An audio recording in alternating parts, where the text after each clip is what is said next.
Bonjour et bienvenue sur Projet Libre. Je m'appelle Walidou, je suis tombé dans la marmite du logiciel libre il y a plus de 20 ans. Que vous soyez libriste confirmé ou néophyte, venez découvrir avec moi les portraits des femmes et des hommes qui font du logiciel libre.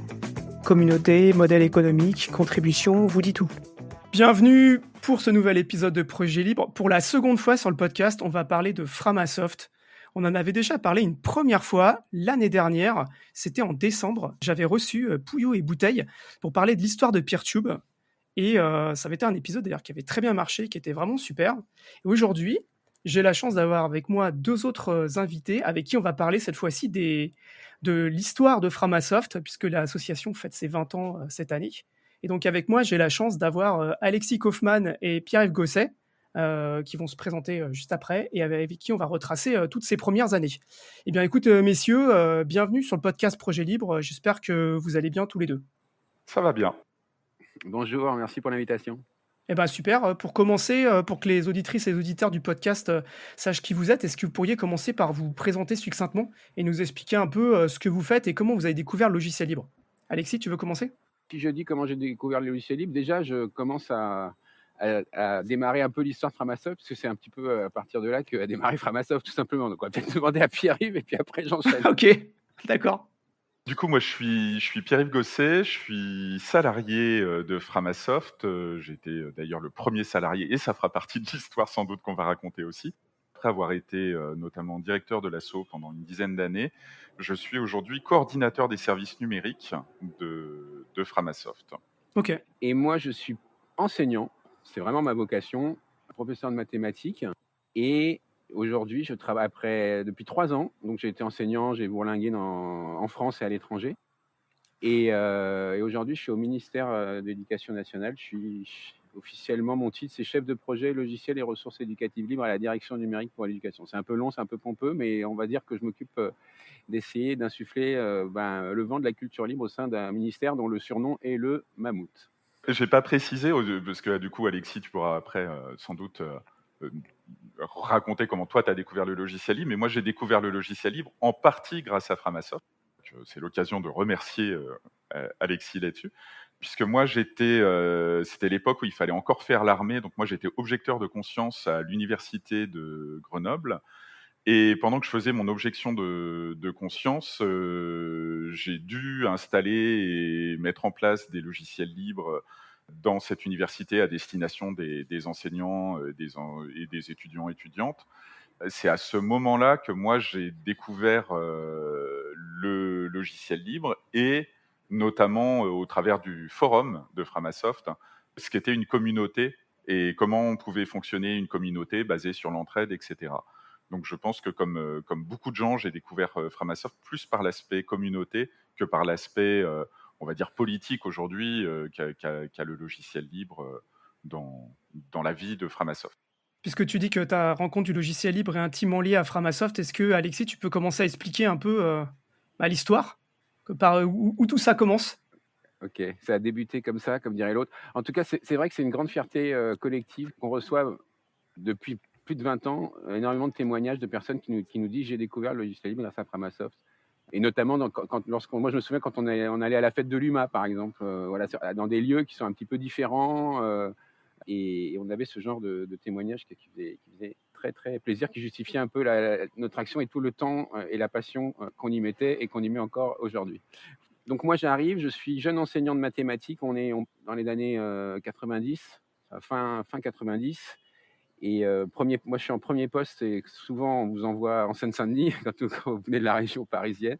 Premier poste à Bobigny, dans un collège. Le numérique, on l'appelait même pas comme ça d'ailleurs, on l'appelait NTIC, Nouvelle Technologie de l'Information et de la Communication. Enfin, il y avait des noms comme ça, mais en tout cas le numérique n'existait pas en tant que tel. Politiquement, c'est dégagé l'idée de donnons plus à ceux qui ont le moins. Ça parle quand même encore aujourd'hui, ce genre de slogan. Et en tout cas, dans l'éducation, ça s'est traduit par d'abord la mise en place un peu des zones d'éducation prioritaire. Ça ne s'appelait pas exactement comme ça à l'époque, et puis il y avait des moyens qui étaient alloués justement notamment pour équiper les établissements scolaires avec des ordinateurs, avec des connexions Internet. Et donc, moi, j'arrive dans un établissement où tout d'un coup, c'est monté une salle informatique, parce qu'aujourd'hui, il y a de moins en moins de salles informatiques en tant que telles dans les établissements scolaires, parce qu'il y a il y a le Wi-Fi, il y a la mobilité, etc. Mais à l'époque, il y avait des salles informatiques. Donc, on reçoit une salle informatique flambant neuve. Rares étaient ceux qui utilisaient même le numérique dans leur vie personnelle et professionnelle. Et avec une collègue, professeure de français, Caroline Databékian, on se dit qu'est-ce qu'on peut faire avec cette salle informatique. On avait une classe en commun, on avait une 6e en commun, je me souviens. Et dans le donnant plus à ceux qui ont le moins, il y avait la possibilité d'avoir 2 profs pour un seul cours, français maths. Ça aussi, j'en parle parce que c'était les belles années. J'aimerais bien que ce genre de dispositif revienne, parce que c'est des moyens, hein, mais ça les justifie, je pense. Donc un professeur de maths, un professeur de français avec la même classe sur les mêmes horaires. Et puis on s'est dit qu'on allait expérimenter. Et l'idée, ça a été rapidement d'utiliser les pages web, en fait, le navigateur, alors, en intranet, puisqu'on avait les connexions Internet étaient rares, etc. Il fallait, enfin, d'utiliser le navigateur. À l'époque, il y avait une bataille entre Internet Explorer 6 ou même avant, je crois, et Mozilla, Netscape, voilà. C'était Netscape et Internet Explorer. Netscape Navigator. Ouais, c'est ça. Et on s'est mis en tout cas à explorer comme ça du contenu pédagogique via des pages web. Et puis aussi, on avait besoin d'outillage. Et moi, donc du coup, on allait rechercher des petits logiciels qui pouvaient nous intéresser dans le cadre de notre pédagogie. On n'avait pas trop de moyens quand même. Donc moi, je suis allé à la pêche au logiciel gratuit qu'on appelait freeware à l'époque. Voilà. Et on a commencé à les lister en se disant, tiens, tous ces logiciels-là sont intéressants dans le cadre de notre projet, mais je pense globalement sont utiles aux profs, quoi. Et parallèlement, moi, j'ai découvert en surfant sur Internet de l'époque un article d'un professeur canadien qui n'était pas un professeur de sciences, hein, qui était un professeur de littérature comparée, je crois en tout cas qui venait des sciences humaines, qu'il avait écrit en 1998. Il l'avait écrit pour sa ministre du Québec, elle vivait à Montréal, pour sa ministre québécoise de l'éducation. Et l'article, ça s'intitulait « Comment informatiser intelligemment les écoles ?» Et il invitait la ministre et ses équipes à s'intéresser à Linux et à déployer Linux dans les établissements scolaires, non seulement comme outil, mais aussi comme objet d'enseignement. C'est-à-dire qu'en fait, Linux, c'est aussi intéressant en soi parce qu'on peut soulever le capot, on peut mieux comprendre comment fonctionne l'informatique, etc. Je vous en parle parce que aujourd'hui, en 2024, donc là c'était 1986, aujourd'hui en 2024, je suis moi au ministère sur un projet de déploiement d'une solution, d'une distribution Linux, qui s'appelle Primtux. En fait, c'est une méta-distribution qui est faite par des profs des écoles primaires, professeurs des écoles pour leurs pairs, pour leurs collègues et leurs élèves, pour déployer justement du Linux dans les écoles. Donc en fait, plus de 25 ans après, entre guillemets, soit rien n'a changé, soit c'est vraiment une problématique qui est présente. Alors ça revient à la charge aussi pour des questions de sobriété, c'est-à-dire que ce sont des ordinateurs qui peuvent recycler, des vieilles machines qui dorment dans les armoires, aussi pour des questions de pérennité, parce que voilà, c'est des ressources libres, on peut s'en occuper, on peut. En tout cas, c'est intéressant de voir que moi j'ai relu l'article à l'occasion de cette émission. Alors il y a des termes qui sont un petit peu la toile, on n'utilise plus la toile, mais toujours est-il que c'est fascinant de constater que c'est toujours d'actualité. Et que voilà, moi j'en suis toujours 25 ans plus tard à essayer de mettre du Linux dans les établissements. Là, vous êtes 2 profs, donc vous commencez par lister les logiciels qui existent en fait, c'est ça? Ouais, c'est ça. En fait, ce qui se passe, c'est que moi, en listant ces logiciels, ces freeware, je découvre que dans les logiciels gratuits, il y a une autre catégorie que gratuit et payant. Il y a libre, pas libre. Et donc, je creuse un peu, je trouve de la doc sur Internet, ça me fascine, quoi. Et je me dis, mais oui, moi, je suis enseignant à l'école publique, mission de service public, qui est la transmission des savoirs et des connaissances. Et donc, le savoir et la connaissance, on a besoin d'y accéder librement, de l'utiliser librement, de l'étudier librement et de la partager librement, cette connaissance. Et donc, c'était exactement les libertés qu'offre un logiciel libre à ses utilisateurs. Donc, il y avait vraiment il y avait une espèce de proximité de valeur là ça a fait tilt, hein, ça a vraiment fait tilt. Et ça ne m'a pas quitté depuis d'ailleurs. Comment vous partagez à cette époque-là? Qu'est-ce que vous avez, comment vous partagez en fait ces listes de logiciels en fait? On le partageait avec nos collègues de l'établissement scolaire. Donc on avait un projet en interne qui s'appelait Framanet, français et mathématiques en intranet. Et ma collègue Caroline, elle me dit, Alexis, la page là sur le logiciel, à mon avis, ça pourrait intéresser d'autres. Tu devrais créer un site web dessus, quoi. Et moi je lui dis, oh là là, Manon, Je me souviens, il y a déjà plein de choses qui existent sur internet, il y a des c'est vrai qu'à l'époque, il y avait des trucs qui existaient, mais qu'est-ce que ça va apporter de plus et cetera? C'est pas du tout pour faire le faux modeste, hein, je m'en souviens très bien. Je me dis: «Si, si, quand même, c'est intéressant la manière dont tu, les distingues et puis, tu as pas peur de mélanger gratuit et libre en les distinguant, mais tu les mélanges, vas-y, quoi». Du coup, bah, j'y suis allé et je crois que j'ai déposé le nom de domaine, je sais plus, ça doit être en 2001, je crois et ça a démarré en fait comme ça, voilà, ça a démarré comme ça pour le premier site qui était donc, framasoft.net. D'ailleurs, la terminaison, c'était .net à l'époque et voilà. Ensuite, après, c'est le bouche à oreille, parce que là, à cette époque-là, pour se faire sa pub, soit tu rencontrais les gens en vrai, soit c'était le bouche à oreille, quoi. Ouais, mais il y avait aussi des sites comme justement LinuxFR dont tu parlais, Mmh. voilà, quand on annonçait une news, on avait quand même un impact quand on participait, enfin, il y avait, et puis il y avait les forums. Alors je sais pas quand est-ce qu'on a posé le nôtre, 2004. à l'occasion de ces missions, j'ai aussi contacté via LinkedIn, j'aurais pas dire que c'est LinkedIn, mais j'ai aussi réussi à trouver Paul Lunetta, qui est un des cofondateurs de l'association et je lui ai dit: «Tu as des souvenirs un peu?»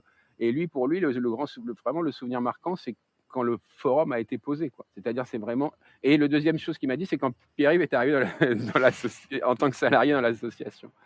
Mais c'est vraiment là, à partir sur le forum où vraiment il y a eu de l'activité, il y a la communauté, enfin, on a pu distinguer les personnes qui étaient motivées aussi par l'approche aussi. Parce que c'est vrai que, entre guillemets, j'aime pas dire l'originalité parce que c'est un peu prétentieux, mais il y avait une approche d'abord d'utilisateur et pas de développeur. Et puis on n'avait pas peur de dire, le premier slogan, je me souviens, c'était partir de Windows pour découvrir le libre. Je sais pas si tu te souviens, Pierre-Yves. Donc, et Si, on si, jouait tout sur à le fait. double mot, on jouait sur la double express partir de, démarrer de, mais aussi quitter Windows au bout d'un moment.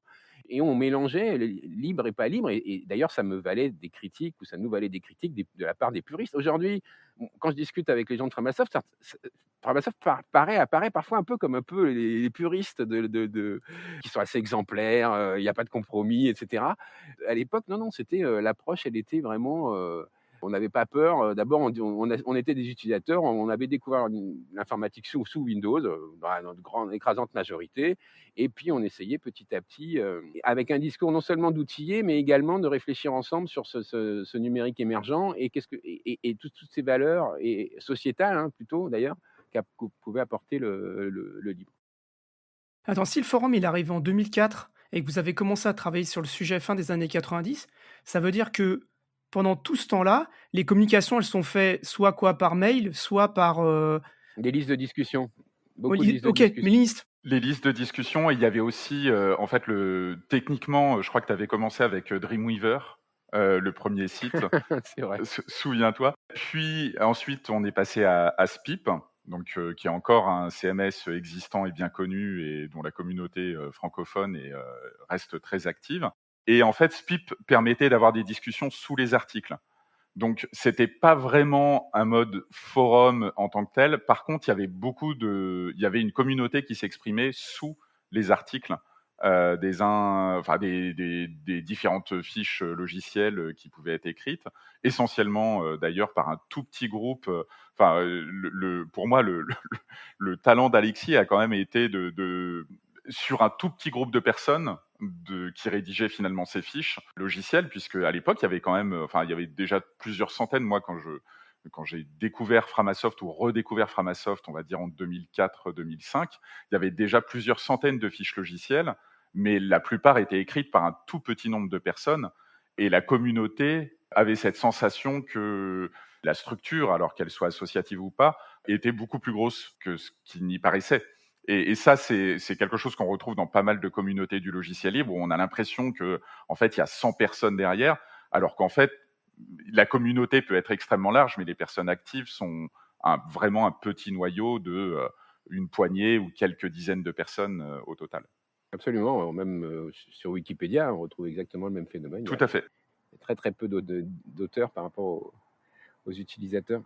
Tu as été surpris au départ par les premiers retours? Ah, moi, j'ai été fasciné que d'autres disent: «Ah, c'est intéressant, ce que tu fais». Il faut voir aussi à quelle époque on était. Je veux pas faire un peu le vieux con, mais c'est-à-dire, Un professeur, sa vie, c'était son établissement scolaire. On était réduit, voilà, on savait même pas ce qui se passait ailleurs, quoi. Et là, tout d'un coup, on pouvait complètement sortir et entrer en relation. Alors, j'ai commencé plutôt au départ avec des collègues, puis ça s'est étendu avec des profils comme Pierre-Yves. Mais ce que je veux dire, ça me fascinait de pouvoir entrer en relation avec d'autres profs d'ailleurs qui étaient un petit peu intéressés par le sujet et de voir ce qu'on pouvait faire ensemble. Et du coup, évidemment, ça donnait de l'énergie pour poursuivre. Parce qu'on était vraiment dans du pur bénévolat et de la passion, de l'intérêt. Ça me servait aussi quand même un petit peu dans ma pratique. Et un autre élément que je voulais dire, c'est qu'on n'était pas du tout sur du full Internet et que télécharger des applications, les tester et sur en local, sur nos ordinateurs, c'est important. C'est comme ça qu'on travaillait avec le numérique. Et puis, c'était pas simple de les trouver. Il n'y avait pas de réseaux sociaux pour demander tout de suite à ses copains, voilà, 2-3 tuyaux. Donc, il y avait un vrai besoin à pouvoir trouver facilement des logiciels qui soient utiles, aussi bien au niveau pro que perso. Il y avait quelques autres annuaires qui existaient, mais aucun n'avait j'allais dire le dynamisme qu'avait à ce moment-là Framasoft. Là, je parle de quand moi j'étais extérieur au projet. Clairement, c'était le site qui était le plus fourni et sur lequel justement on pouvait demander via SPIP, le système de commentaires de SPIP, ah tiens, est-ce que ce logiciel permet de faire ceci ou cela? Et il y avait quand même des gens qui répondaient, qui n'étaient pas forcément du coup du noyau dur des gens qui rédigeaient les notices logicielles, mais qui venaient expliquer en quoi ce logiciel était bon, moins bon, etc. J'ai envie de dire que le passage notamment à SPIP et à du web qu'on nommait à l'époque 2.0, c'est-à-dire la possibilité notamment de faire contribuer des utilisateuristes, ben, ce modèle-là a permis de créer une dynamique, contrairement à d'autres annuaires sur lesquels on ne pouvait pas commenter et qui pouvaient être très intéressants d'un point de vue contenu, mais sur lequel il manquait une dimension humaine, à mon avis, à ces sites-là. Je voulais ajouter aussi quelque chose, au départ, donc c'est une communauté d'utilisateurs.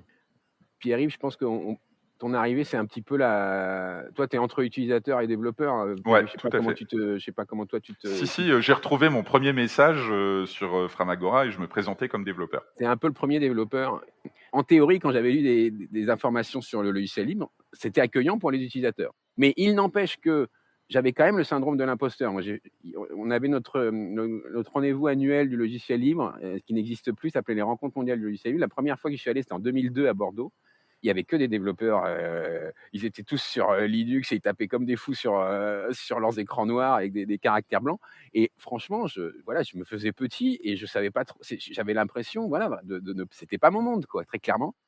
Et j'avais présenté justement je crois que c'était Framasoft qui venait d'arriver sous SPIP et je passais juste après l'équipe SPIP. D'ailleurs, j'étais très content de passer juste derrière eux, ça avait du sens. Mais voilà, je me sentais pas encore appartenir à la communauté malgré tout, quoi. Il y avait ce sentiment-là. Quand on dit, on parle, comment dire, oui, si j'ai pu en arriver là, c'est parce que les épaules des géants, ici, c'était les développeurs, c'était eux qui fabriquaient ces logiciels libres. Donc il y avait eu ça, mais c'est vrai que petit à petit, ça a été accepté et on s'est bien inséré et c'est aussi intéressant de voir comment, à partir de vraiment une communauté d'utilisateurs, on est devenu partie prenante globalement des acteurs, en tout cas francophones, du logiciel libre en général. Ah oui, justement, à partir de ce moment-là, les développeurs, ils voient que vous existez et en fait, en plus, potentiellement, ça leur amène des utilisateurs. Donc, voilà, comment est-ce que vous insérez? Effectivement, tu dis on s'insère là-dedans, mais comment vous insérez en fait? Ce que je peux dire, c'est que nous, on apportait. D'abord, au départ, il y avait quand même beaucoup de profs et de pédagogues. Hein. Pierre-Yves, on peut dire aussi que tu étais dans cette mouvance-là. Et donc, mine de rien, c'est quand même un savoir-faire dans la documentation, alors, un peu dans la communication aussi. On n'est pas non plus. Voilà. Et par exemple, on en parlera peut-être après, ou on peut tout de suite en parler, mais il y a un des projets, c'était les Framabook. Les Framabook, c'était au départ des tutoriels de logiciels qui aidaient justement à s'en emparer. Voilà, on apportait autour du logiciel comment mieux s'en servir, le faire connaître, comment augmenter la masse des utilisateurs, pousser aussi, par exemple, pour mon institution, pousser le ministère à les utiliser, etc. Je complète, je trouve effectivement que l'angle et la force, la valeur ajoutée de Framasoft, c'était d'avoir un angle autour de la communication qui était quand même assez fort, ce qui reste encore le cas aujourd'hui. C'est-à-dire qu'il ne s'agissait pas juste d'avoir de l'info, ce qui convenait très bien aux utilisateurs, développeurs, mais de savoir s'adresser à des gens. Et je pense vraiment que les qualités, parce que les fondateurs étaient, enfin, je parle, en tout cas au niveau de l'association, je pense, donc tu citais tout à l'heure Paul Luneta, mais c'était le cas pour Georges Silva aussi. Les 3 fondateurs, donc il y a Alexis en plus, les 3 fondateurs de l'association étaient tous les 3 enseignants. Donc il y avait une dimension pédagogique qui était de toute façon dans l'ADN dès le départ. Et cet aspect communication a fait que le site était à viser grand public, ce qui n'était pas forcément le cas d'autres sites ou annuaires à l'époque, et où typiquement on parlait LinuxFR, que je lis enfin, vraiment quasiment tous les jours avec plaisir, mais qui n'est pas visé grand public. Framasoft avait une visée grand public, et c'est cette visée grand public qui a fait que quand il a fallu s'insérer dans la communauté du libre, je pense, enfin moi j'ai des souvenirs, moi mes premières RMLL c'était 2004 ou 2005. Effectivement, on nous regardait un petit peu comme des ovnis, mais on apportait une dimension que n'avaient pas les autres communautés développeuses de logiciels. Et c'était pas toujours apprécié, hein. Moi, je me souviens d'avoir fait des démonstrations de Framaki, ça devait être en 2007, je pense, à Paris, au salon, enfin l'équivalent de Open Source Experience aujourd'hui. Solution Linux? Effectivement, ça s'appelait Solution Linux. Et il y avait du coup des Linuxiens qui venaient éteindre mon ordinateur pendant la démo parce que je faisais une démo de la Framaki qui était un ensemble de logiciels libres sur clé USB, mais pour Windows. Et du coup, comme il n'était pas possible et envisageable pour ces personnes-là de faire tourner un logiciel sur, enfin, de faire tourner un ordinateur sur Windows à solution Linux, alors que je présentais uniquement des logiciels libres, voilà, qui était un axe de promotion, comme disait Alexis, de partir de Windows pour aller vers le logiciel libre. C'était pas, enfin, il y avait un peu une dimension conflictuelle qui pouvait apparaître avec certaines communautés du libre qui étaient là depuis longtemps et qui, elles, avaient une vision extrêmement puriste, militante, poussée très loin, qui était problématique à mon sens, quoi. Oui, je me rappelle très bien j'ai des souvenirs de GCU Squad, allant, Ouais, vers c'est ça. vers les stands de Microsoft. Ça, Ouais, c'était c'est pas ça. très bien Mais à la passé pour limite, de GC Squad, moi, je comprends pourquoi, parce que c'était les stands Microsoft. Mais nous, on était là pour promouvoir le logiciel libre, vraiment. Et c'était ça notre but. Et on n'était pas là pour dire, regardez comme Microsoft fait du logiciel libre. C'était comment est-ce qu'on peut faire tourner Firefox sur clé USB. Et effectivement, nous, on le faisait avec une vision qui était de dire, il faut que le logiciel libre dépasse les 2% d'utilisateurs. Et à l'époque, Firefox ne représentait pas grand-chose en part de marché. Enfin, il doit représenter, si je suis méchant, à peu près autant de parts de marché qu'aujourd'hui. Mais c'était avant la grande époque de Mozilla. Et voilà, et je pense que Framasoft a très modestement, hein, mais participé au mouvement de démocratisation du logiciel libre auprès du grand public. et auprès de l'éducation nationale. C'est-à-dire que sur ces premières années, est-ce que ces initiatives, elles trouvent un écho à l'intérieur de l'institution? C'est-à-dire que les profs, on comprend qu'effectivement, ils ont un intérêt à ça, mais est-ce que sur les échelons supérieurs, il y a des gens qui s'intéressent à ce que vous mettez en place? C'est une question difficile parce que ça a été relativement fluctuant.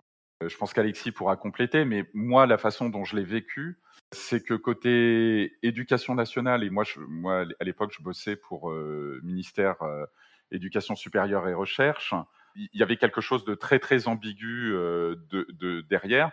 En fait, c'était un peu 3 pas en avant, 2 pas en arrière, parfois encore 2 pas en arrière et puis 3 pas en avant. Donc on a vécu cette situation-là, un peu pendant, depuis les années 90 et début des années 2000, où l'éducation nationale, suivant les personnes qui pouvaient être au ministère, suivant les ministres, suivant l'intérêt politique qui pouvait y avoir au niveau même des premiers ministres ou autres, autour de la question du numérique et du logiciel libre. Un coup, ça avançait, un coup, ça reculait.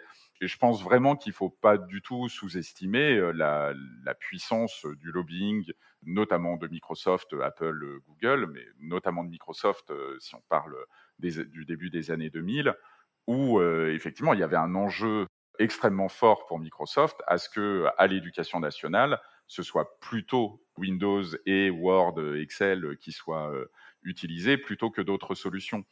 Après, il y a vraiment eu des périodes un peu fastes, enfin moi je les ai vécues un peu comme ça, où il y avait une accélération et un intérêt fort, pas forcément des ministères, mais en tout cas y compris de la base, alors que ça soit des enseignants ou que ça soit des parents d'élèves ou autres, à dire mais en fait pourquoi est-ce qu'on irait payer des licences? Donc c'était plus l'argument économique que l'argument politique ou social ou éthique, mais il y avait un intérêt à pousser le logiciel libre au niveau de l'école.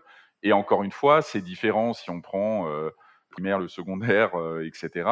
Et pour moi, qui était du coup au côté éducation supérieure et recherche, il y avait quelque chose d'un peu plus souple parce que globalement, dans le milieu de la recherche, on fiche un petit peu plus la paix aux chercheurs sur les logiciels qu'ils peuvent utiliser, alors qu'à l'éducation nationale, quand le prof il arrive dans sa salle de classe et notamment les salles informatiques, et il y avait les logiciels qu'il y avait dessus et il pouvait pas nécessairement choisir quoi installer dessus. Ce qui est certain, c'est que ça a été quand même une déception, quoi, globalement.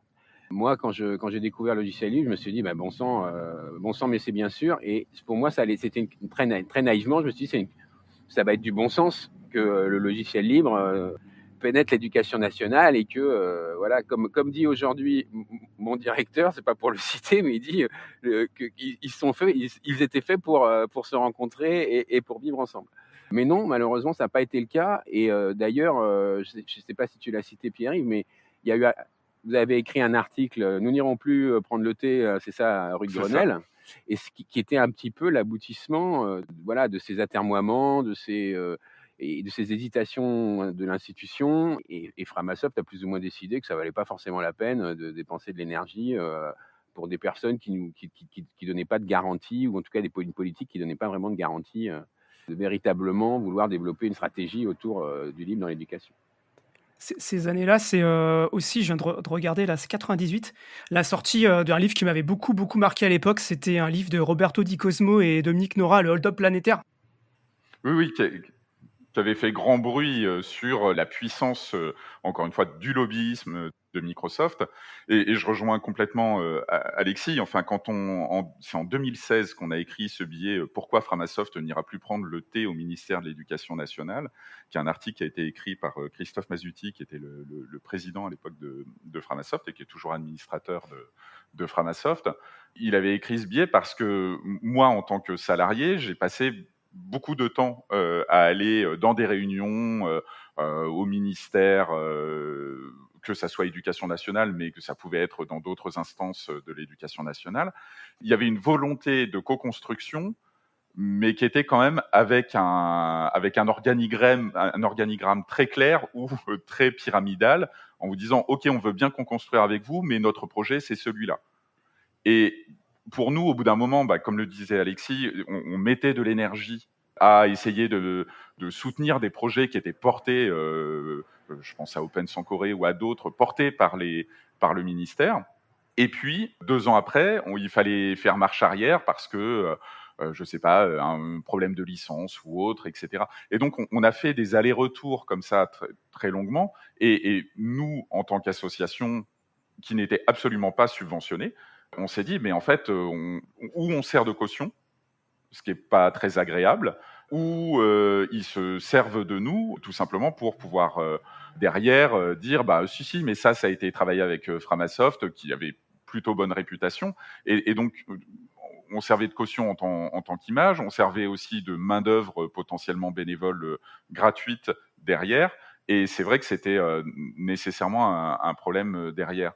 De se dire, en fait, nous, on fournit de l'énergie bénévole à essayer de faire bouger des choses dans un ministère, mais ce ministère, parce que le ministre change, on va dire, à minima tous les 5 ans, voire beaucoup plus souvent, enfin, soit beaucoup plus souvent, mais rarement moins souvent, on avait cette problématique de toute façon de savoir qui allait être le ministre suivant. Est-ce que ce ministre allait suivre les directives qui avaient déjà été mises en place par le précédent ou la précédente ministre de l'Éducation nationale, et ainsi de suite. Et donc, ça explique un des virages importants qu'a pris Framasoft, mais plutôt à partir de 2014.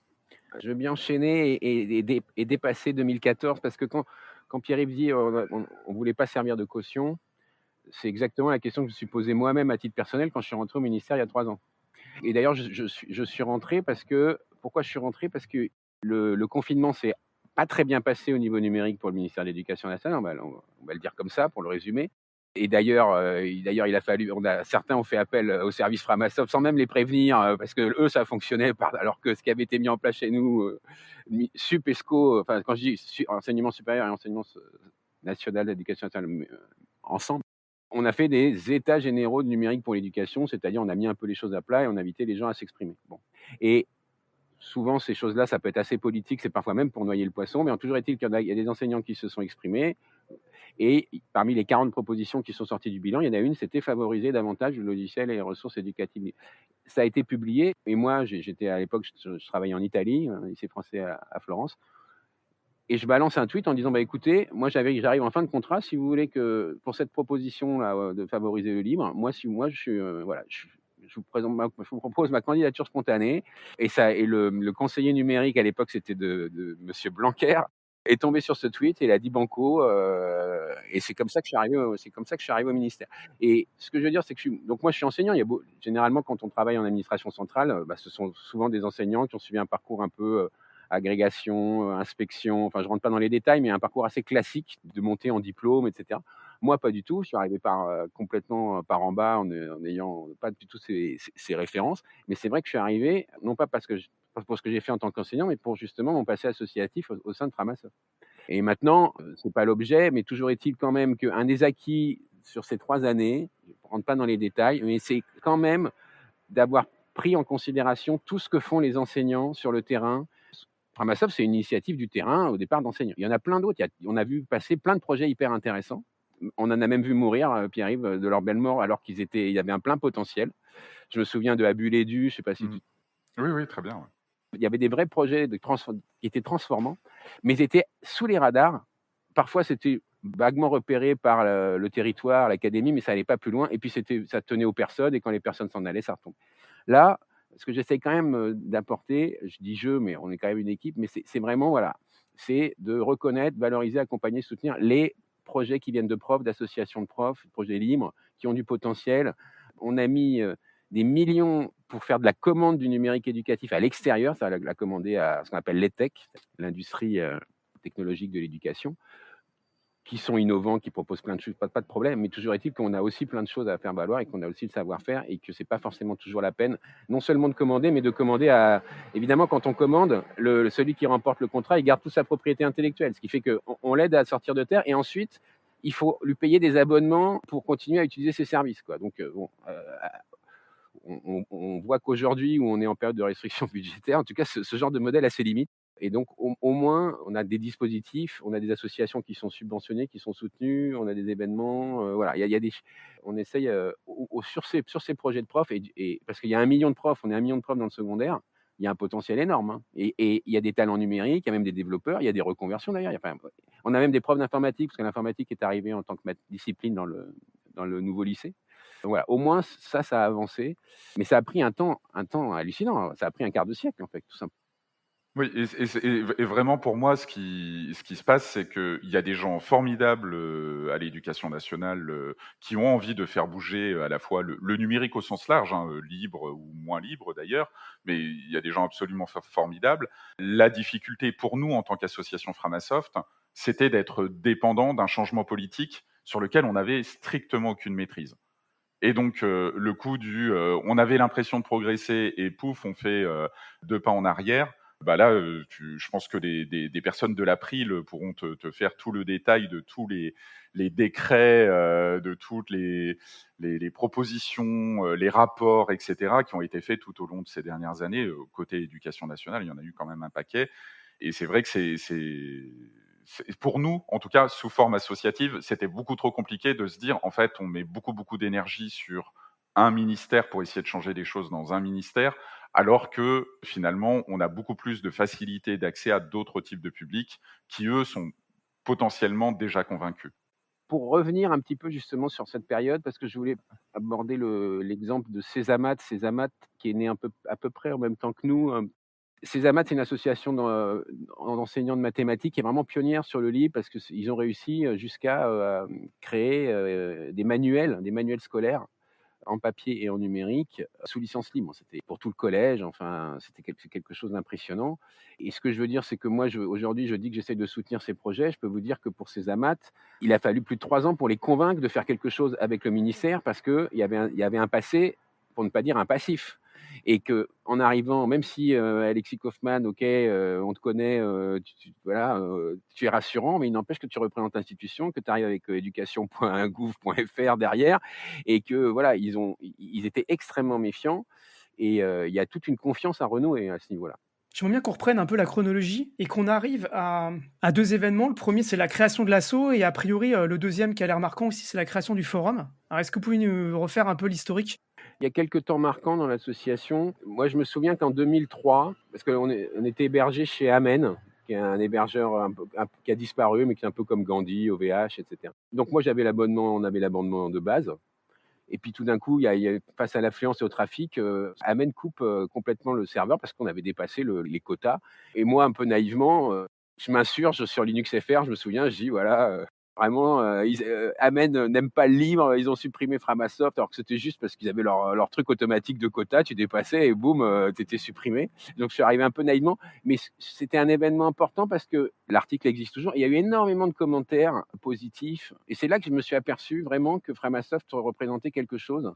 Et en plus, Amen a accepté d'ailleurs après de nous faire une offre justement à la catégorie un peu supérieure en termes de ressources machines. Mais c'est là que je me suis vraiment aperçu que ça avait essaimé et qu'on on était d'abord accepté par la communauté, notamment pour le coup de LinuxFR, qui est quand même historiquement une communauté de libristes, on va le dire comme ça, et qu'on avait un certain impact. Donc ça, pour moi, ça a été une date importante. Je me souviens bien de cette suppression du service, suppression du site momentané sur Amen en 2003. Et puis 2004, donc c'est ça, hein, c'est l'arrivée du forum. Vraiment, les forums, il faut vraiment s'imaginer qu'il n'y avait pas de réseaux sociaux, donc on n'avait pas de temps à perdre sur les réseaux sociaux à dire moi je, hein. Et donc on avait du temps à consacrer à s'entraider. Et c'est vrai que si tu ne sais pas demande, si tu sais partage, ça fonctionnait à plein à cette époque-là. Et du coup, c'est à ce moment-là que tu décides de créer l'association avec 2 autres profs. Oui, en fait, ce qui se passait, c'est qu'on commençait à être invité à des événements, et donc on commençait à avoir des frais, tout simplement. Et puis on voulait aussi peut-être faire des affiches, des kakémonos, des choses comme ça, hein, vraiment, vraiment. Et donc on n'avait aucune structure. Et puis le fait de avoir pas de structure aussi, quand on était invité, ça donnait pas forcément confiance, des électrons libres, etc.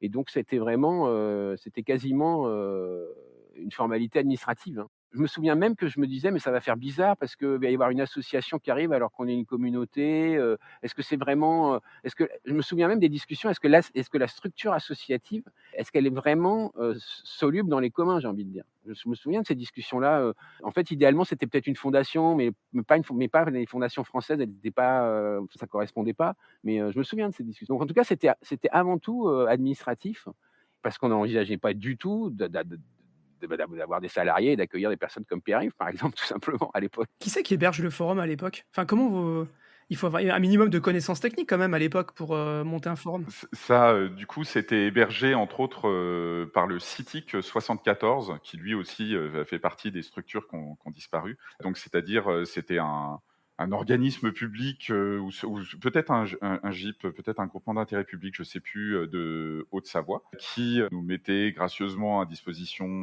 une machine qui était elle-même administrée par un admin 6 de l'université d'Aix-Marseille. Voilà, qui a fait un travail formidable, qui pendant des années a géré les parties techniques, puisque à l'époque, dans l'association Framasoft, il y avait quasiment 0 personne technicienne. On était tous on était quasiment tous issus du milieu de l'éducation ou de l'éducation nationale. Vraiment, j'ai envie de dire, des personnes qui n'avaient pas du tout un profil technique. C'est une succession un petit peu aussi comme ça d'opportunités, de rencontres. Parfois, je dis que je suis à l'initiative de Framasoft, mais c'est même pas vrai. C'est Caroline et moi, quand on était dans ce collège, c'est elle qui m'a poussé. Je ne rentrerai pas dans la vie privée, mais il y avait même une petite histoire entre nous, donc il y a un peu d'amour dans la création de Framasoft. Je voudrais quand même dire un mot sur peut-être le contexte de l'époque, l'internet aussi de l'époque. Mine de rien, c'était très engageant, c'était très motivant. Il y avait quand même quelque chose de porteur, c'est-à-dire il faut s'imaginer, on va pas faire les vieux combattants des internets. Il n'y avait pas les réseaux sociaux. Il faut s'imaginer que par exemple sur Google donnait le même résultat à tout le monde. Ah, mais oui. toute la presse était complètement accessible gratuitement puisque la presse vendait le papier, vendait les journaux papier, donc ils se disaient bon, on le met en ligne, c'est pas un problème. Donc on accédait aux articles de presse via RSS. C'est la presse qui allait vers nous, on n'allait pas vers la presse qui était découpée en articles, etc. Enfin, c'était tout un autre monde. Il y avait Napster. Napster, ça a été quelque chose d'absolu, et Emule, mais Napster, ça a été absolument fascinant. Tout d'un coup, on se partageait la musique du monde, et d'ailleurs, on se le partageait de manière totalement non marchande. Hein. Et Emule aussi d'ailleurs. Hein, voilà, c'était à mon avis un moment qui était aussi intéressant. Il y avait aussi l'émergence des blogs. Petit à petit, il y avait des discussions, il y avait des échanges, il y avait quelque chose qui était peut-être un peu différent de l'internet qu'on connaît aujourd'hui. Parfois, moi, ça m'est arrivé d'intervenir et on m'avait posé une question et je me disais, est-ce que peut-être que Framasoft ne pourrait pas se créer aujourd'hui parce que les gens sont peut-être moins disponibles et parce que l'internet est trop centralisé, quoi. Les modèles ont peut-être aussi changé. C'est-à-dire qu'à l'époque, c'était certainement beaucoup plus logique de se créer en association et tout. Maintenant, Il y a beaucoup de projets qui se sont créés autour de ces années-là, où la question de la création du commun et des projets d'intérêt général ou à visée d'intérêt collectif plus forte, là où aujourd'hui on a plutôt des structures et des associations, et c'est très bien, qui sont militantes sur un sujet, mais qui vont surtout viser à essayer de faire changer une loi, une action, etc., avec toujours un paysage associatif qui est malheureusement très très morcelé. Et je pense qu'aujourd'hui, créer une association en 2024 est administrativement plus simple, mais politiquement plus complexe, parce que les niveaux des subventions s'est effondré, parce que les associations sont en compétition les unes avec les autres, alors que, aussi Alexis doit s'en souvenir, nous on travaillait beaucoup avec d'autres associations en fait, et on pouvait avoir le même sujet, il y avait de la place pour tout le monde. Là où aujourd'hui c'est devenu peut-être plus compliqué. Moi, quand je vois le nombre de structures qui fêtent aujourd'hui leurs 20 ans, etc., je me dis, ah oui, en fait, ce sont quand même des projets d'importance qui se sont créés à ces moments-là. Comme tu disais, Alexis, je suis pas sûr qu'effectivement, lancer Wikipédia en 2024 fonctionnerait. Là où l'espace était libre, il y avait une volonté peut-être de co-construire différente. Ça ne veut pas dire qu'il n'y a pas de co-construction aujourd'hui, hein, bien au contraire, mais elle se faisait de façon différente. Et du coup, Framasoft a su trouver sa place, voilà, en tout cas sur 2004-2006, très rapidement. Moi, je me souviens, post-création de l'association, il s'est passé quand même beaucoup de choses sur ces quelques années. comment t'en es arrivé en fait? T'arrives en 2004? Tout à fait. Moi, j'arrive en 2000, donc j'ai retrouvé mon premier message sur le forum, il date de fin 2004. Il est historique. Voilà, c'est ça.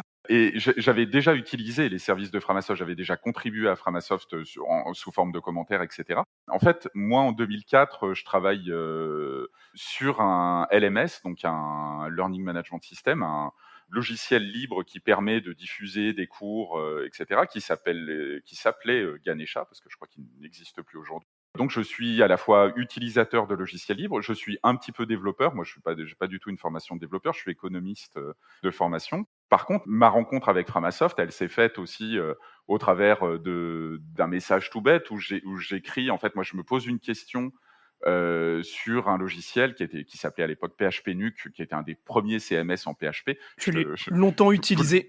Voilà, j'ai vu ta réaction sur la vidéo. Et effectivement, voilà, j'avais un problème avec PHP Nuke. Et je vais poser la question sur le forum de Framasoft.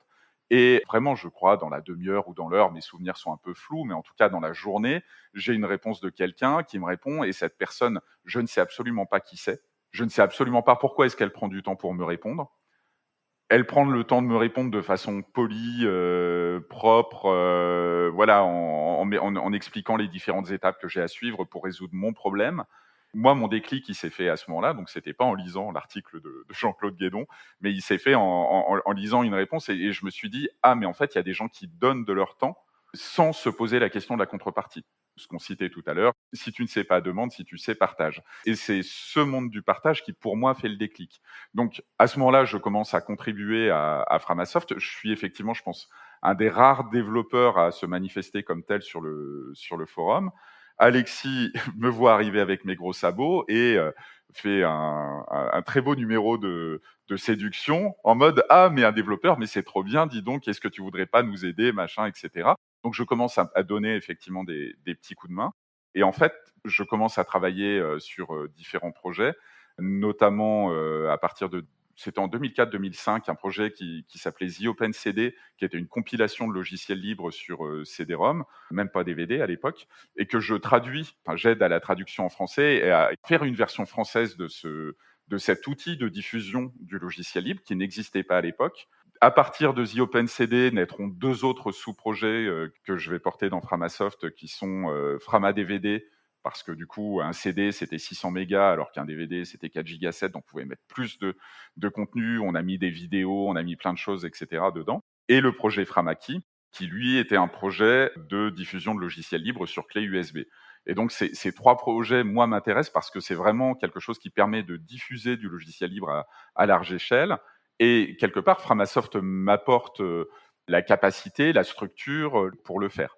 Et quand je dis la structure, le fait de se retrouver dans une association, alors c'est pas la première association à laquelle je participais, mais c'est celle dans laquelle moi je vais m'investir à ce moment-là beaucoup. Et je crois que c'est en 2005 ou 2006, je suis secrétaire de l'association. En 2007, moi je change de boulot, je travaille à ce moment-là pour le CNRS sur un projet sur lequel j'ai été embauché grâce à Framasoft. Donc le CNRS lance, je vais dire, un équivalent de Framasoft qui s'appellera le projet Plume pour plateforme libre, utile, maîtrisée, enfin plateforme logicielle utile et maîtrisée. Et donc le CNRS m'embauche en CDD parce que j'étais membre à ce moment-là de Framasoft. Et donc j'avais une bonne connaissance à la fois un petit peu du code, mais surtout des logiciels. Et ce contrat au CNRS se termine, parce que c'était un CDD, le labo de recherche qui s'appelait l'UREC, Unité Réseau CNRS, se dissout. Le projet Plume, on voit qu'il touche à sa fin parce que le service valorisation du CNRS, à l'époque, n'aime pas trop l'idée du logiciel libre, parce que le logiciel libre ne rapporte pas d'argent au CNRS, pas comme il voudrait que ça rapporte de l'argent. Et donc, on nous dit gentiment, et on me dit gentiment que il va falloir aller voir ailleurs. Et il restait un petit peu de possibilité de poursuivre du travail parce que le projet Plume continuait de tourner. Et il se passe deux éléments importants pour Framasoft à ce moment-là. Le premier, c'est qu'on avait un petit peu d'argent parce qu'on avait de la publicité Google à ce moment-là. C'était une de mes questions, mais comment vous avez comment vous avez de l'argent? Concrètement, les ressources de Framasoft, moi je me souviens, je suis rentré dans l'association, le trésorier qui est toujours un ami, Thomas César, et on devait avoir, je crois, un budget de 800 € annuel. Et donc avec 800 € annuels, on va pas bien loin. Et à un moment donné, on s'est dit, si on veut avoir un petit peu quelques moyens, qu'est-ce qu'on a comme solution? Et Google, alors il faut se replacer, hein, on est en 2007, dans le contexte historique, Google n'est pas le méchant. Google n'est pas du tout Mmh. perçu comme un ennemi du logiciel libre. Et Google C'est n'a même pas du l'inverse. tout Google n'a pas du tout la puissance financière qu'il a en plus aujourd'hui, et la domination économique, technique, politique qu'il peut avoir aujourd'hui. Et du coup, on décide de mettre de la publicité Google, ce qui nous rapporte dans les plus fastes mois jusqu'à 1200, presque, je crois, un mois, on a frôlé les 2000 €. Ça a duré, je crois, 18 mois de publicité. Et donc, ça nous permet d'accumuler, parce qu'à ce moment-là, il y a 0 salarié à Framasoft. Donc, on commence à avoir un compte en banque qui se remplit un petit peu. Pas suffisamment pour payer une personne à temps plein, mais globalement, on commence à avoir un petit peu de trésorerie. Et en parallèle de ça, moi, je termine mon contrat au CNRS. Et le CNRS me dit, en fait, on ne peut pas renouveler ton CDD. Par contre, on a encore besoin de tes compétences. Est-ce que tu accepterais une prestation Et moi, je dis à ce moment-là, j'en discute notamment avec Alexis, avec le bureau de l'association, et je dis, moi, je trouverais ça intéressant qu'il y ait des salariés à Framasoft. Alexis pousse aussi dans ce sens-là en disant, oui, en fait, si on veut passer la seconde, ce serait quand même pas mal. Et la proposition qui est faite au CNRS, c'est de dire, payez l'association Framasoft qui mettra à votre disposition du temps de travail de Pierre-Yves Gosset. Et l'avantage, c'est que cette prestation était mieux payée que ce que rémunérait la publicité Google à ce moment-là. Et donc, le premier poste s'est créé à la fois sur la volonté de l'association de se dire, en fait, avec des salariés, on pourra sans doute mieux gérer un certain nombre de projets au sein de l'association et leur donner une taille plus importante. Et d'un autre côté, de l'argent qui arrive. Et je vais quand même citer un troisième apport financier qui a été conséquent pour nous à ce moment-là, qui a été le fait de la dissolution de l'association Mozilla Europe, qui était gérée par Tristan Nitto. Et cette association est dissoute. J'ai jamais eu les dessous de l'histoire. Tu pourras toujours interroger Tristan à ce sujet-là. Mais du coup, l'association européenne qui portait Mozilla est dissoute. Et les responsables de cette association, dont Tristan, décident de répartir les fonds qui restaient entre différentes associations, dont l'April, dont Framasoft et d'autres associations. Et donc, on s'est retrouvé à ce moment-là avec de l'argent et une personne, donc moi qui étais secrétaire, donc j'ai quitté le bureau de l'association à ce moment-là, disant ben, ok, on peut essayer aujourd'hui de recruter quelqu'un et on verra bien où ça nous. Alexis. On peut quand même dire qu'il y a c'est un petit peu grâce à Google que tu as Tout été à fait. salarié. À Google, au fait que les services publics sont pas toujours très bien gérés et au fait qu'il y a une association qui a été dissoute. C'est intéressant de le souligner.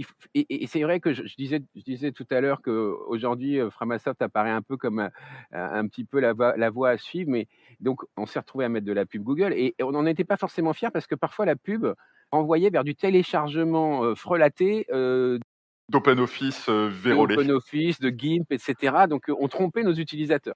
Je me souviens de ça. Nos mails et nos groupes de discussion, on était sur Gmail Ouais. à un moment donné. Je ne sais pas si tu te souviens. Ah Donc, oui, si, tout à fait. tu soulignais que j'avais commencé avec Dreamweaver. Et une autre anecdote aussi pour dire que voilà, c'est un cheminement aussi vers plus de liberté, j'ai envie de dire. La première licence adoptée que j'avais adoptée d'ailleurs, c'était celle de Wikipédia qui était la GNU FDL, c'est-à-dire la GNU GPL adaptée à la documentation. Et arrivent les Creative Commons. Et là, on était déjà en mode associatif parce que moi, je souhaitais que ce soit la CC by SA. Et je me souviens que les autres, globalement, enfin, la première licence qu'on a adoptée, ça a été la CC by NC SA. On a mis la clause de non commercial parce que l'aimant en avait décidé ainsi. Et on a reculé plus tard parce qu'on s'est dit quand même que c'était quand même pas tout à fait en adéquation avec toutes les libertés du libre. Mais il y a eu aussi un temps, je ne sais pas si The Wayback Machine l'a enregistré, mais il y a eu aussi un temps où notre licence n'était pas celle des purement libres, entre guillemets, parce qu'il y avait la clause non commerciale. Je voulais dire que c'est vrai que autant la création de l'association a été plutôt une chambre d'enregistrement administrative et l'importance, elle s'est faite ensuite. Ensuite, c'est rétrospectivement, que la création de la société a été fondamentale parce que sinon on n'aurait pas pu accueillir Pierre-Yves. Mais c'est vraiment l'arrivée de Pierre-Yves qui a fait monter d'un cran parce qu'on croulait un peu sous les charges et sollicitations. On arrive en mode bénévole, en fin de journée, etc. On n'y arrivait plus, quoi. Et donc, l'arrivée de Pierre-Yves a vraiment fait franchir un cap.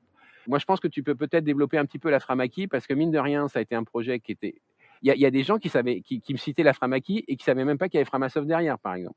Oui. C'est encore le cas d'autres projets Framasoft, de Peertube, par exemple, où les gens ne savent pas que c'est Framasoft derrière. Ça vaut le coup peut-être d'un peu développer le projet Framaki, son histoire, parce que c'est assez intéressant. En fait, une fois qu'on avait fait justement le The Open CD dont je parlais tout à l'heure, qu'on s'était dit tiens, ça fonctionne sur clé USB, Alexis m'envoie un message en me disant tiens, ce serait intéressant de faire ça sur clé USB. Et moi, du coup, mon côté geek, encore une fois, je suis pas développeur du tout de formation, mais mon côté geek me fait bah oui, en fait, c'est possible. Il y a des solutions pour faire tourner les logiciels sur clé USB, et c'est vachement plus intéressant que de les avoir sur un CD, puisque The Open CD ou Frama DVD, etc., c'était des supports sur lesquels tu choisissais quel logiciel tu allais installer sur ta machine, et ils étaient transférés du CD à ton ordinateur, et voilà. Mais là, du coup, c'était vraiment l'idée de pouvoir dire, bah, je vais faire tourner Firefox sur la clé USB. Et donc, je branche la clé USB, je lance Firefox depuis la clé USB, je retrouve mes bookmarks, etc. Puis, je vais débrancher la clé USB et je vais aller sur un autre ordinateur et je vais aussi retrouver mon historique, mes bookmarks, etc. Et ça, alors, du coup, là, je pense que j'ai été détesté au sein de l'éducation nationale et de pas mal d'entreprises par beaucoup de responsables informatiques parce que ça permettait à des gens de faire tourner des logiciels qui n'étaient pas installés et ça a été longtemps problématique. Et donc, en tout cas pour eux. Et donc, le nombre de téléchargements de Framaki au fil des années, j'avais commencé le projet originel était largement dû effectivement aux compétences que j'avais mis en œuvre sur The Open CD. Puis il y a une personne qui s'appelle Pascal Parot qui est venu m'aider à ce moment-là aussi sur la clé. Plus tard, il y a eu d'autres personnes encore qui sont revenues. Je pense à Laurent Sacca ou à d'autres qui sont venus sur l'aspect promotion de la clé. Il y a eu Arnaud FAT115 qui est venu aussi plus tard compléter. Et donc, on a eu comme ça toute une succession de personnes qui sont venus enrichir un projet logiciel qui, lui, était totalement communautaire et dont certains travaillent aujourd'hui pour l'éducation nationale, encore aujourd'hui. Derrière, on a cette clé USB qui se diffuse et on décide d'en faire un objet physique. Et là, je fais le lien avec un autre projet Framasoft qui est Framabook. C'est comment est-ce que Framasoft a décidé de sortir de l'ordinateur, entre guillemets, pour s'intéresser à des objets physiques, alors que ça soit le livre, que ça soit la clé USB, etc.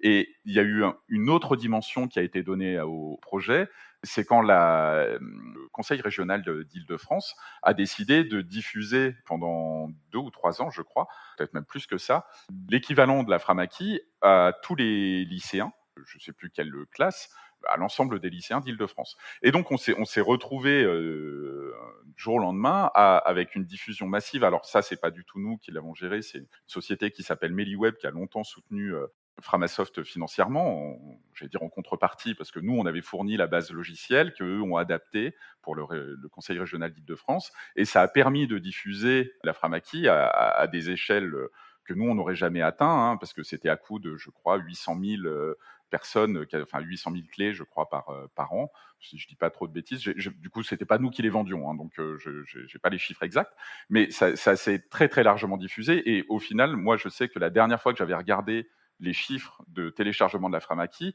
on était à plus de 4,5 millions. Donc 4,5 millions de téléchargements pour un projet logiciel, ça commence quand même à faire beaucoup. Le tout est allé sur, on va dire, une dizaine d'années, parce qu'aujourd'hui, ça a beaucoup moins de sens de faire un projet comme la Framaki. Il y a encore des gens qui l'utilisent, mais ça fait totalement partie des projets, comme disait Alexis, par lesquels les gens ont découvert le logiciel libre, ont utilisé du logiciel libre sans forcément savoir que c'était du libre et ce qu'était le logiciel libre, et en plus sans savoir que c'était fait par une association francophone.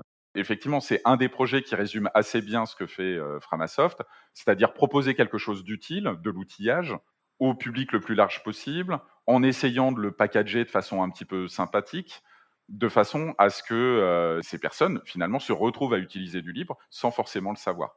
Et j'oubliais, on a aussi fait une clé avec l'association Ubuntu FR, sur laquelle il y avait la Framaki Windows et Ubuntu. Donc, tu avais vraiment une clé qui te permettait d'aller à peu près sur n'importe quel ordinateur pour utiliser du logiciel libre en totale autonomie. L'idée, c'était quand même, alors c'était une minorité des utilisateurs, mais d'essayer quand même d'embarquer la minorité de ces utilisateurs dans le partage de valeur du libre, mine de rien.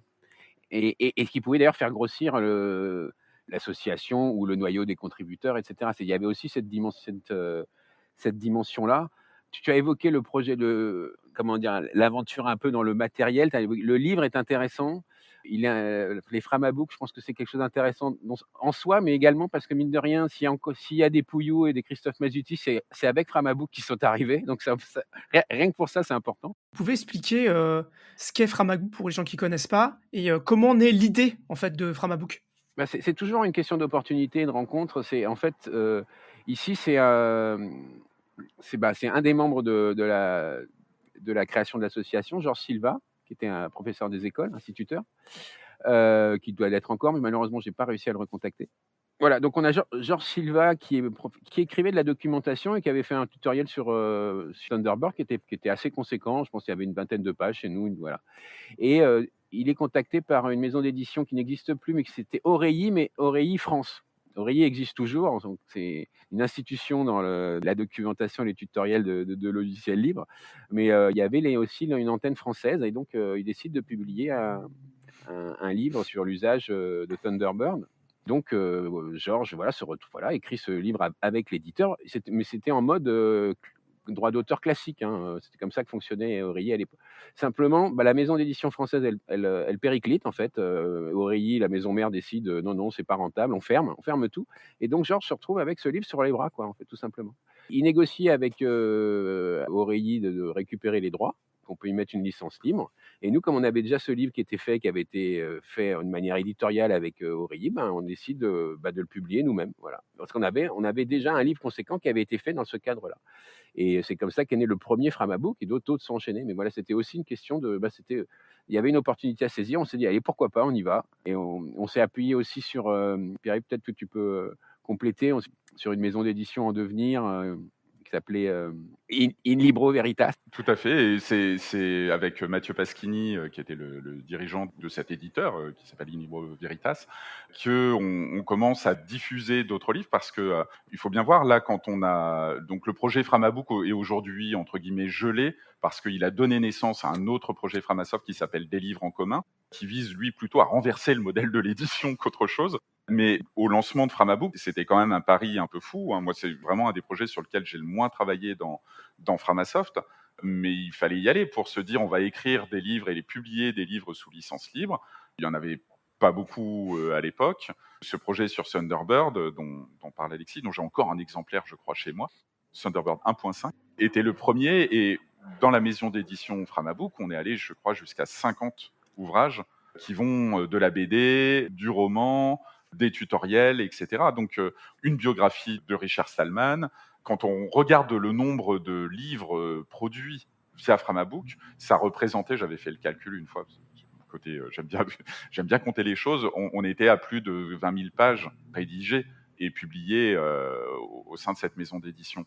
Moi, je le vois pas du tout comme un side project de Framasoft. Souvent, les gens disent, bon, bah, votre projet principal, c'est l'annuaire de logiciels libres, et puis la Framaki, Framabook sont des projets à côté.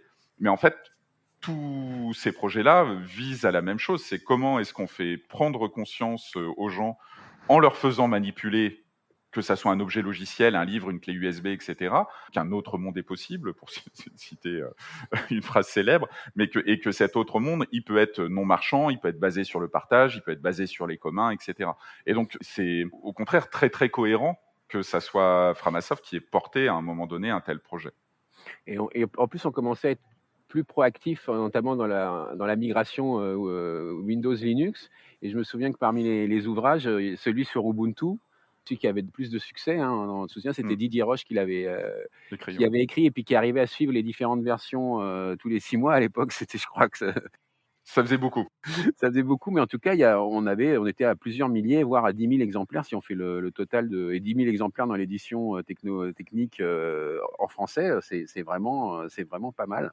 Et sinon, il y a aussi effectivement la biographie de Stallman qui est quand même intéressante, ne serait-ce parce que ça nous a fait rencontrer Christophe Masuti, qui est aussi un membre clé de l'histoire de l'association. Il y avait une biographie qui avait été écrite par un journaliste, Sam Williams. Ouais, je crois. Je sais plus, enfin peu importe, un journaliste américain qui avait fait une bio sur Stallman en disant bon, c'est quand même une figure majeure du Free Software, le Free Software Foundation et du mouvement. Et Stallman avait imposé que ce livre soit sous licence libre, évidemment. Moi, j'étais tombé là-dessus en disant bah oui, c'est quand même intéressant. Mais ce qu'il y a, c'est que moi, j'étais mauvais en anglais, je le suis toujours d'ailleurs.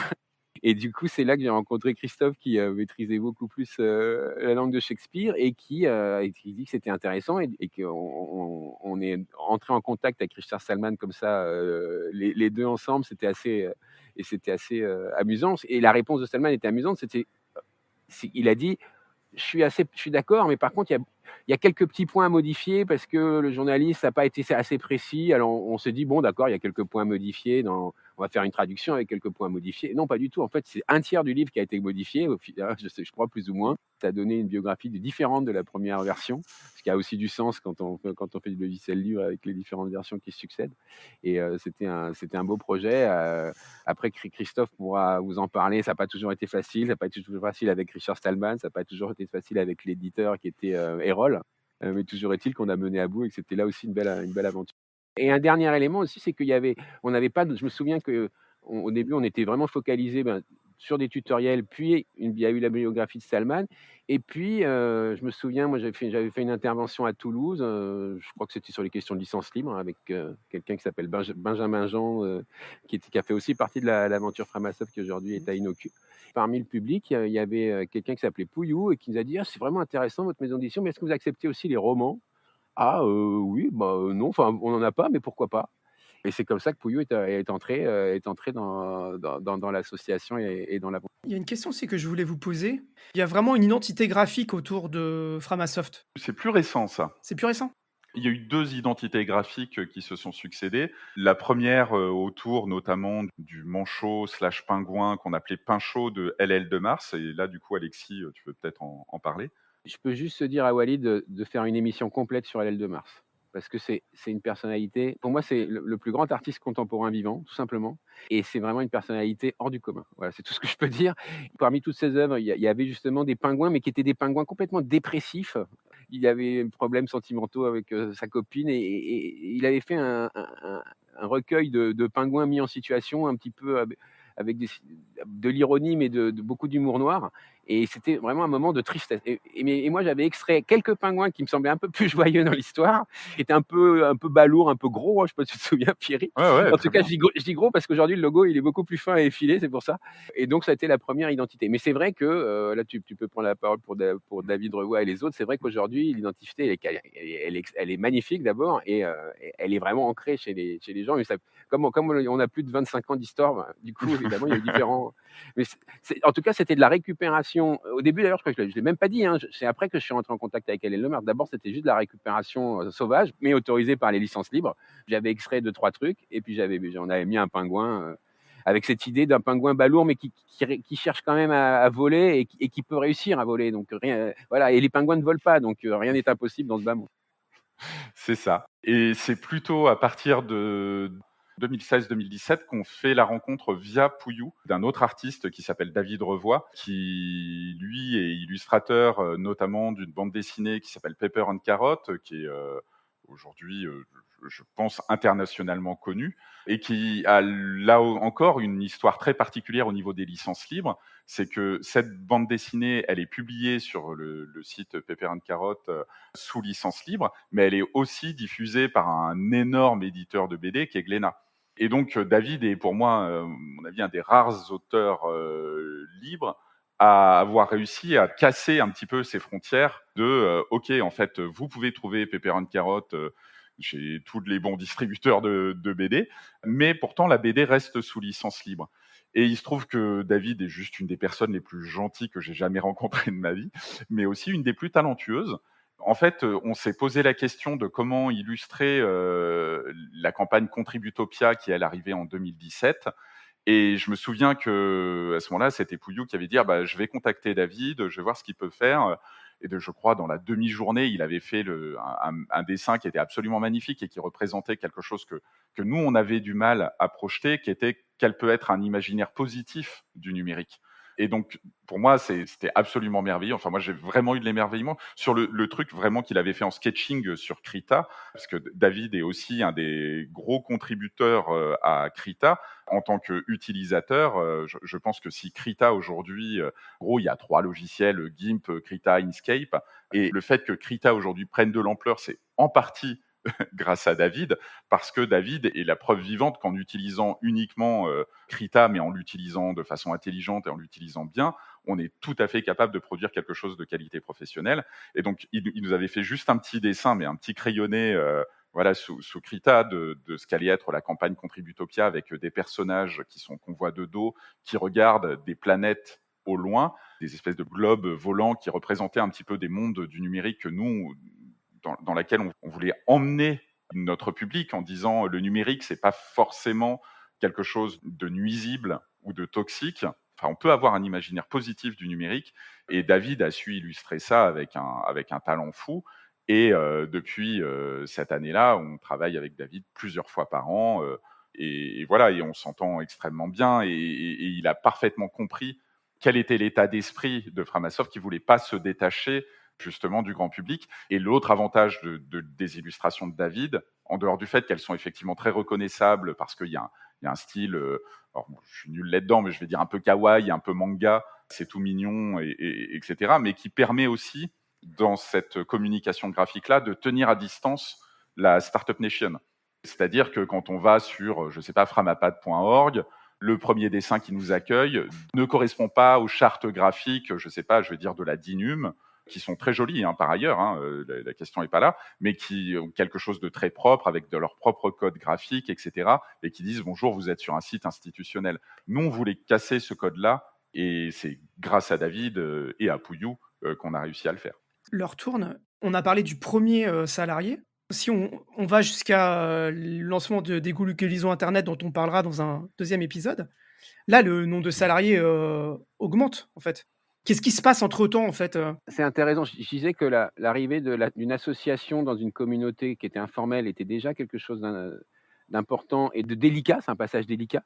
L'arrivée du premier salarié également et mine de rien, ça a tenu quand même beaucoup à la personnalité, aux compétences et au profil de Pierre-Yves qui savait travailler à distance, qui savait se prendre en charge. Enfin, il y avait plein de choses qu'on n'avait pas forcément anticipées. On pensait que tous les salariés allaient être comme Pierre-Yves, par exemple. Pas pour lui lancer des fleurs, mais c'est vrai. Moi, ce que je me souviens, c'est qu'on a accueilli un deuxième salarié, vraiment très, très sympathique, enfin, compétent, on le nommera pas, mais parce que ça s'est pas bien passé. Pourquoi ça s'est pas bien passé? Parce que le CA de l'association dont je faisais partie, voilà, on l'a mal géré, on n'avait pas cette expérience-là, on n'avait pas forcément le temps, c'était à distance, c'était difficile. Donc ça va pas de soi, la question de tout d'un coup, déjà une association dans une communauté de fait, ensuite un salarié qui lui est payé à temps plein pour le faire, tandis que les autres sont bénévoles et font ça un peu quand ils veulent. C'est pas facile. Et d'ailleurs Pierre-Yves, il a fallu beaucoup de flexibilité aussi pour, en fait répondre de 18h à 22h parce que c'est là où on était dispo, c'est pas des horaires de travail, mais c'est comme ça. Et ce deuxième salarié, en tout cas, ce dont je me souviens, donc ça nous a fait réfléchir parce qu'on a eu du mal à le piloter, quoi, tout simplement, à gérer la situation. Mais en tout cas, je me souviens que voilà, il y a eu un moment de grand flottement, puis à la fin, c'est qu'est-ce qu'on peut lui faire faire? Voilà, surtout que bon, on avait déjà acté qu'il s'en allait. Et moi, je me souviens que on avait dans les tuyaux d'installer une instance d'Etherpad chez nous. Je me souviens très bien. Et j'ai dit, bon, bah, on va l'appeler Framapad et puis on va lui demander de s'occuper de ça sur les 2 mois qui lui restent. Et c'est comme ça qu'est né Framapad et c'est comme ça d'ailleurs qu'est né tous les Frama instance cloud de Framasoft. Et alors, je voulais aussi terminer par ma propre expérience personnelle parce que comme j'évoquais les difficultés tout d'un coup de gérer des salariés dans l'association, parce que ça marque mine de rien mon arrivée et surtout mon départ, c'est aussi une date marquante dans l'association et fondatrice. Je pense, Pierre-Yves, vous en parlerez après dans la section suivante, mais je pense que ça a été, là aussi, ça a été pas facile, ça a été pas forcément bien anticipé. Et moi, j'ai carrément, moi, passant de fondateur, président pendant des années à salarié, ça a été assez catastrophique, faut le dire, pour plein de raisons. Mais ce que je veux dire, c'est que ça illustre aussi les difficultés de ces associations. On parlait de Wikipédia ou de ou de la Quadrature, toutes ces associations-là, elles ont connu des crises aussi avec leurs salariés. Ça n'a pas été un long fleuve tranquille. Et c'est des questions qui se posent justement quand quand on est dans les communs, quand on est une communauté, quand il y a des bénévoles, des salariés, des gens qui sont dispo, pas dispo. C'est pas facile de gérer tout ça. Le processus décisionnel, quand il y a consensus, c'est assez facile. Mais alors quand il faut choisir et qu'on n'est pas d'accord, il faut trancher. Comment on prend les décisions? Tout ça, c'est des questions intéressantes dans la vie d'une structure. Ça me fait penser à une question.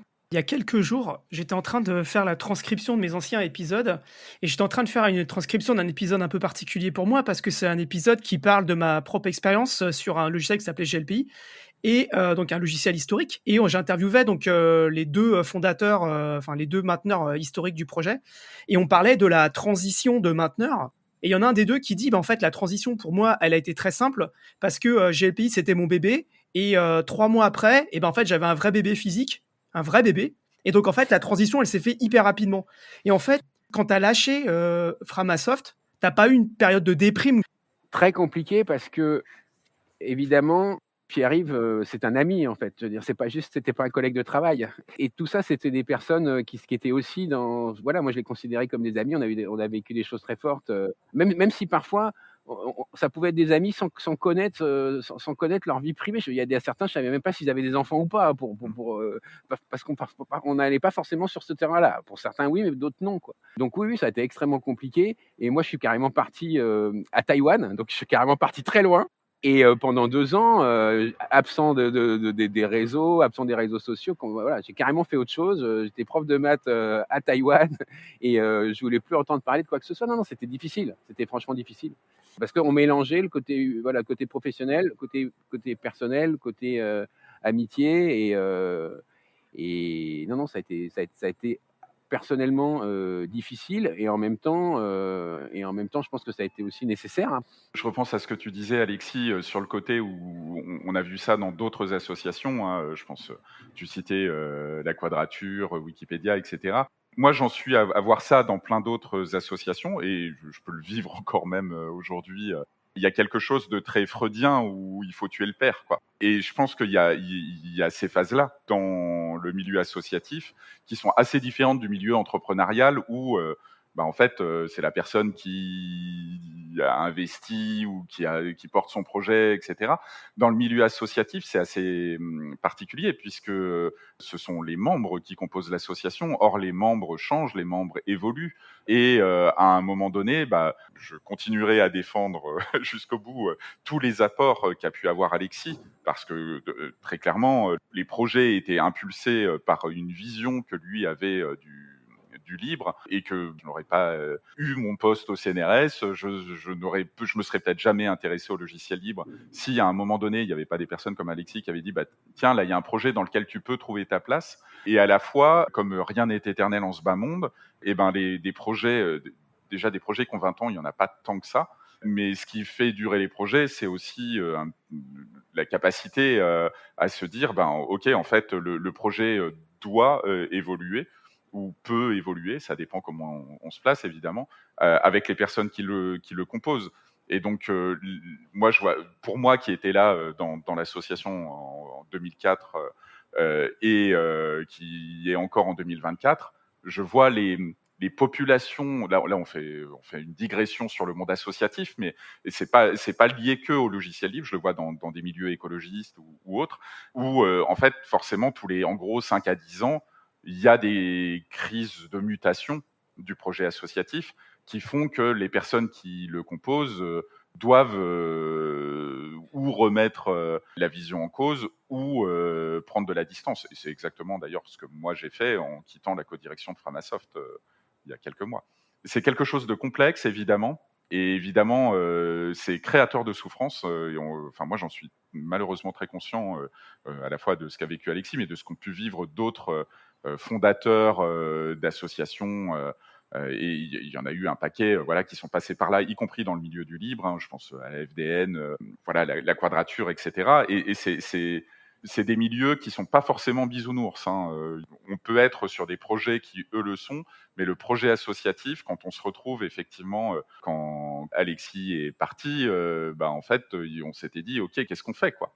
Et on est obligé de repenser à ce moment-là. Moi, je me suis très sincèrement, enfin, on en reparlera peut-être dans l'épisode suivant, mais il restait quelques milliers d'euros sur le compte. On était à cette époque-là 2 salariés et on s'est dit ok, en fait, est-ce qu'on arrête ou est-ce qu'on continue? Alors oui, j'ai souffert, mais je me victimise pas du tout. Non, non, tout à fait. Autant j'étais un bon président pendant une certaine époque, autant j'étais un mauvais salarié, tout simplement.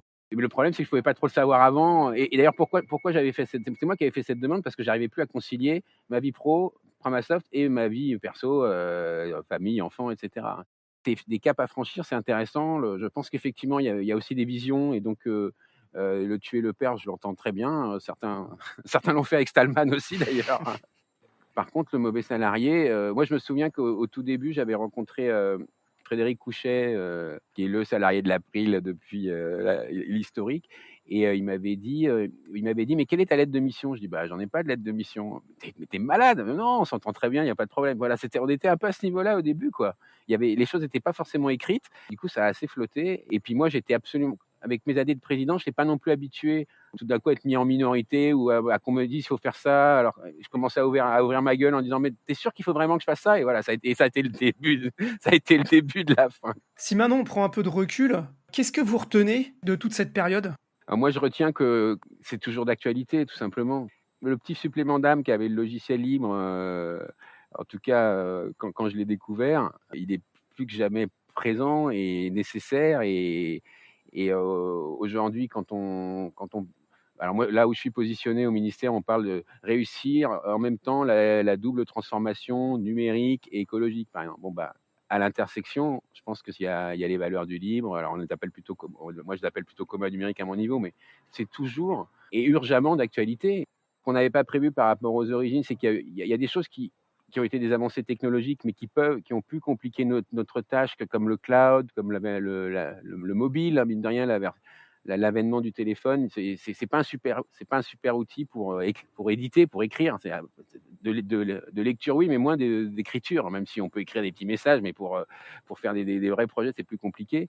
Aujourd'hui, mine de rien, l'IA aussi, c'est pas facile, parce que Pierre-Yves, il disait, ben, moi, j'ai demandé sur un forum, on m'a répondu de façon telle que ça m'a. Ben, aujourd'hui, on peut demander à l'IA et pas forcément sur un forum. Est-ce que l'IA va nous rapprocher ou va plutôt nous. Hein, c'est des vraies questions, va plutôt nous éloigner? Moi, ce que j'en retiens, ça paraît hyper plan-plan de dire ça, mais c'est quand même le côté humain. Effectivement, Alexis le disait, j'ai pas été un bon salarié, mais le fait est que pendant ces 10 années-là, moi, j'ai pris un pied monstrueux à bosser pour Framasoft, que ça soit en tant que bénévole ou en tant que salarié. J'ai noué des amitiés qui existent encore aujourd'hui. On a, je pense, transformé la vie de certaines personnes. Il y a encore quelques semaines ou mois, une personne qui aujourd'hui est membre de l'asso, qui est bénévole dans l'asso, qui me disait mais moi Framasoft a juste changé ma vie. La personne que je suis aujourd'hui, je ne l'aurais pas été sans avoir écouté des confs sur c'est quoi la problématique des GAFAM, sans avoir montré qu'il y avait un autre numérique qui était possible, etc. Et donc, ce que j'en retiens, c'est la capacité de transformation, certes minime par rapport à celle de Google, mais absolument non négligeable que peut avoir une minuscule association francophone. Voilà, enfin, Framasoft, c'était le cas aussi du temps d'Alexis, c'est toujours entre 30 et 40 personnes adhérentes, quoi. On n'est pas plus nombreux aujourd'hui qu'avant. Moi, je trouve ça assez fabuleux de se dire que avec aussi peu de moyens, on a réussi à transformer autant de choses. Ça paraît manquer totalement d'humilité, mais du coup, factuellement, je peux le démontrer, quoi. J'ai des rapports d'activité, j'ai des retours, on a des enquêtes utilisatrices, etc., qui nous disent non, non, mais en fait, vous avez changé des choses. Je voudrais ajouter, alors je ne veux pas parler d'argent quand tu parles d'humain, mais c'est vrai que quand j'étais à Framasoft, c'est là au milieu, on a lancé les premières campagnes de dons. Mine de rien, ce qui impressionne quand même toujours, c'est que l'indépendance de Framasoft, parce que c'est majoritairement ces fonds viennent des donateurs. Et je me souviens que sur les campagnes de dons, on laissait aussi la possibilité aux gens juste de nous dire, de commenter, de dire quelque chose. Aller lire, ça quand même ça faisait chaud au cœur de l'impact qu'on pouvait avoir. C'est les rencontres et puis on se retrouve avec des personnes, je ne sais pas exactement comment le décrire, mais avec une sorte de confiance. Et parce que moi, je me retrouve dans des milieux où il y a quand même, entre guillemets, parfois un peu d'hypocrisie, où il y a des marchés, où il y a, voilà, il y a des clients, des choses comme, même si c'est au niveau public, mais où il y a aussi des stratégies de pouvoir et de carriérisme, enfin tout ce que vous voulez. Quand on se retrouvait comme ça, entre guillemets, libristes, parfois en ayant échangé pendant toute l'année en distanciel, comme on dit aujourd'hui, voilà, il y avait tout de suite une connexion, quoi, quelque chose qui faisait que c'était très agréable de partager du temps avec toutes ces personnes. Peut-être un peu trop masculine, ça c'est vrai aussi. C'est un moteur extrêmement précieux pour continuer d'avoir envie d'avancer ensemble. Ça fait une espèce de mot de la fin tout à fait sympathique. Je sais pas, est-ce que tu veux faire un mot de la fin aussi, Pierre-Yves, avant qu'on rende l'antenne? Moi, ce que je disais tout à l'heure me convient sur ce qu'on a pu apporter au monde.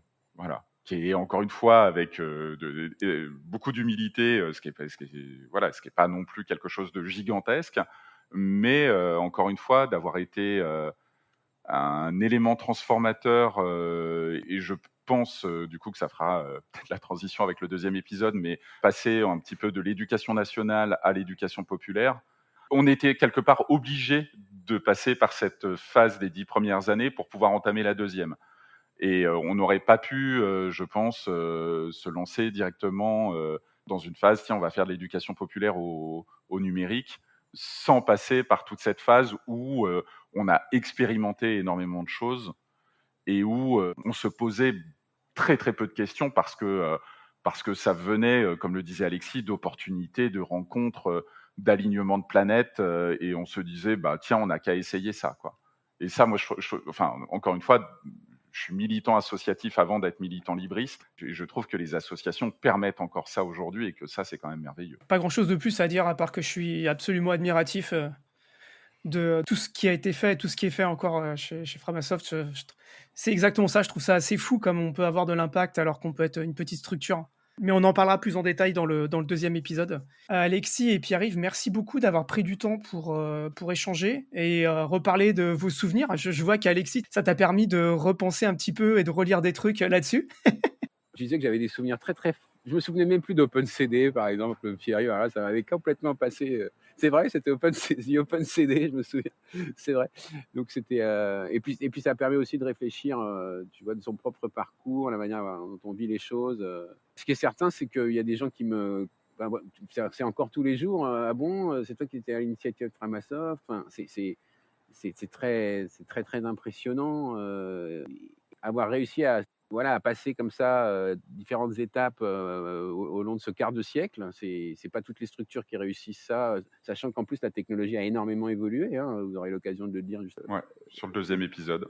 Et il y a une grande flexibilité. Ce que j'apprécie aussi beaucoup, mais ça vous le direz, c'est qu'il y a eu un renouvellement, il y a notamment de générations, ce qu'ont pas réussi d'ailleurs à faire toutes les associations. Je citerai pas de nom, mais c'est aussi il y a eu vraiment un air frais qui a soufflé sur l'association, et je suis admiratif de ce qu'elle est aujourd'hui, et je suis fier d'avoir impulsé ça quand j'étais à Bobigny. Eh ben écoutez, merci beaucoup à tous les deux. Pour les auditrices et les auditeurs de Projet Libre, j'espère qu'encore une fois, cet épisode vous a plu. Il y a une 2e partie donc, qui va arriver avec la 2e partie de Framasoft. Donc, je vous invite à partager cet épisode, à le commenter aussi. Rendez-vous bientôt pour le 2e épisode. Puis pour ceux qui seront là, on peut se retrouver au Capitole du Libre aussi, où je vais faire une conférence le samedi matin à 10h30 pour parler du podcast et expliquer tout ce que je fais. Voilà, donc pour ceux qui veulent faire le retour, ça sera avec. Écoutez, Alexis et Pierre-Yves, portez-vous bien, et puis j'espère à une prochaine fois. Pierre-Yves, à bientôt, mais sinon à une prochaine fois, Alexis, pour échanger avec toi. Merci Walid. Merci beaucoup.